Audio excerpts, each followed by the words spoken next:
Bugungi kunda mamlakatimizda amalga oshirilayotgan keng ko'lamli islohotlarning muhim yo'nalishlaridan biri aholini ijtimoiy qo'llab-quvvatlash va fuqarolar uchun munosib yashash sharoitlarini yaratishdir. Xususan, ijtimoiy reyestrga kiritilgan uy-joy sharoiti og'ir oilalarni qo'llab-quvvatlashga alohida e'tibor qaratilmoqda. Mazkur yo'nalishdagi ishlarning amaliy natijalaridan biri sifatida ushbu mahallada yangi uy-joylar barpo etilib, hudud infratuzilmasi ham yaxshilanmoqda. Aldım bir bölmek öne jayda oturatan hep жағдай төмен. Жауын өтсе қорқатын еді, сол неден сынып еді ағашлары. Bir жылдан бері квартирада бұрынғыдан көп өзгерді бұл махалле. Бұрын көшелеріміз ылай болатын еді. Қазір аспан мен жердей парқы бар. Сол жайда отырғанда әйтеуір бір отырған адам едім. Жалғыз басты анамын аз, қыздарым бар, әрқайсы бәрі тұрмысқа шығып кетті. Ода жасау мүмкін емес еді. О жайда бәрі құлайын деп тұрып еді. 4 бөлмеден жаңбыр өтетін еді. Тоңып отыратын едім, қыста қолғап кейіп.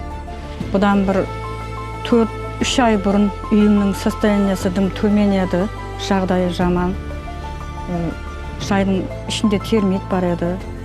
Өзім сонша қиналып, қанша Қазақстанда жүрсем де, бұндай мощный үйлерді сала алмайтын едім. Сол үйде қанша 16 жылдан бері жасаймын, қатты қиналып жасадым, жылаған күндерім көп болды.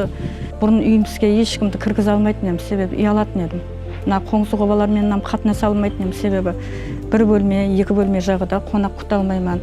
Ішінде керекті затларым болмаған үшін жайымның басынан су өтеді, жаңбыр. Термиті бар, шипырдам көтермейтін еді ол бәрібір.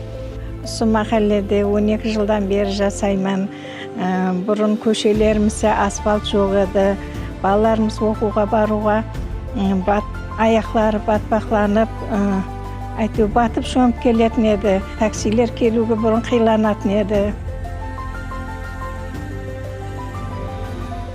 Махаллемізде бүгінгі күнде 17 жай бұзып қайта салынып берілді. Яғни бұлар авариялық жағдайда һәм термиттен зиянданғандығы себепті жайлар бұзып қайта салып берілді. Бұнан тысқары махаллемізде 26 шаңырақтың үй-жайы шифрлап берілді. Махалледе 7,5 километр аралықтағы жоллар асфальтланды, толық. Біздер жайымыз бітіп, жайымызға кіріп алдық, қуанып отырмыз. Бұрынғыдан жақсы 4 бөлме салып берді. Жағдайлары жақсы бәрі. Жайымыз тез арада бітіп қалды. 1,5 айдың ішінде бітті. Нөлден бастап көтеріліп, асфальтланып, теп-тегіс болып, телеграммар, светлер жанып тұрды, интернет бар, газдер тазадан тартылып жатыр әммесі. Шырайлы болыпты. Бізе ойлап едік, бір аз-маз жүретін шығарымыз іркіліп бір материал бір нәрседен іркілеміз деп. Ондай нәрселер болған жоқ. Әйтеуір соған қуанып отырмыз. Бұрынғыдан көп жақсы болып тұрды жайымыз. Шұрығына дейін, шегесіне дейін бір зата берген жоқпыз, әммесін үкімет істеп берді өзі.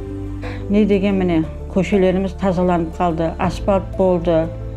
Сонша міне үйінің қастарын бұздыртып, сонша машиндарды келтіртіп, үйлерінен жаңа анауына қойдыртып, рабочыларға ауқат беріп, соларға қарасып, неше қожалық қазір жай салып берді, асфальт құрып берді міне. Мен бір зат ұлыма еш зат кіргізбедім. Әмме затты өздері төсеп, бәрін құрып берді. Еш кемшілігім жоқ. Бұндай үй салып береді деп ойлағанда жоқпын. Ертекке түсіп қалғандай болдым. Бір семьяға не керек болса, әмме заты бар, ішінде Құдайға шүкір. Бір шаңыраққа не керек затлар болса, қазір бәрі үйде бар. Қазан табақ, көрпет, паласларға дейін, мебельдерге дейін әкелінді. Газыме дейін құрып берді, Құдайға шүкір, разыман. Әмме зат бір үйге не керек? Атызымда мұнда жөндеп берді, мощный қылып салып берді, ондай атызды арманда еткенде жоқпын. Жүзімі бар, алма тереклер бар, 6 түп затлар бар, мәккесіне дейін бар. Келешекте өзімді бәнділікпен тәмелеу үшін осы атызда егілсе, мен келешекте осы саталамын да. Піскен затларды апарып көшеге саталамын, жүзім бар, бәнділікпен тәмелеу үшін. Және мен 13 жасар ұл балам бар, сол бала 3 ай каникулда бос отырмасын деп тауықпен қоян да берді, Құдайға шүкір. Қазір осыны бағып отырмыз, қоянымыз да бар, тауықларымыз да туады. Майегін туса, сатасаң болмаса, жейміз онында. Қаресізлігіміздің 35 жылғына байланысты көшеміздің бәрін еш жерін қалдырмай асфальтлап берді. Енді балаларымыз жақсы, kuni tuni shu asfaltda o'ynab yuradi. O'quvga da arqayın barib keladi. Taza ko'chalarimiz, kelmagan mashinalarimiz ham hozir uyimizga deyin akib tasaydi. Mamlakatimizga rahmet, prezidentimizga, el boshchilarimizga alg'isimiz cheksiz. Rahmetimizni aytamiz ko'p-ko'p. Osындай дәрежеге келтірген президентімізге рахмет. Бірі мың болсын Құдайым. Шариатты жаратып берген құрметлі президентімізге, басшыларымызға рахметлерім шексіз. Дайым ойлаған арманларының һәмме биік шыңына жетіп, осындай басшыларымыздың барлығына шүкір етемін. Елді қорғайтын ватандашларымыз бар. Әйтеуір келешекте осы баламды осы елге қызмет ететіндей, алғысларды естетіндей перзент тәрбиялаймын деп айта аламын. Осындай қолайлықтарды жасап берген үкіметімізге, жұрт басшыларымызға бәріне рахметімізді айтамыз. Hammangizga salom. Tanishganimdan xursandman. Uy tez orada o'ylaganimdan yuqori darajada bo'lib bitdi. Ko'nglim to'lib, dovdirab turman. Avvalgi uyim kichkina edi. Bu uy juda katta, qulay qilib ishlangan. Chin ko'nglimdan minnatdorman. Hammasi zo'r. Barcha qulayliklar, gilamlar, juda xursandman. Hammaga rahmat. Sizlarni yaxshi ko'raman. Davlatimiz rahbarining tashabbusi bilan ijtimoiy himoyaga muhtoj uy-joy sharoiti og'ir oilalarning yashash darajasini yaxshilash, ular uchun munosib sharoit yaratish va ertangi kunga bo'lgan ishonchini mustahkamlashga qaratilgan amaliy ishlar izchil davom ettirilmoqda.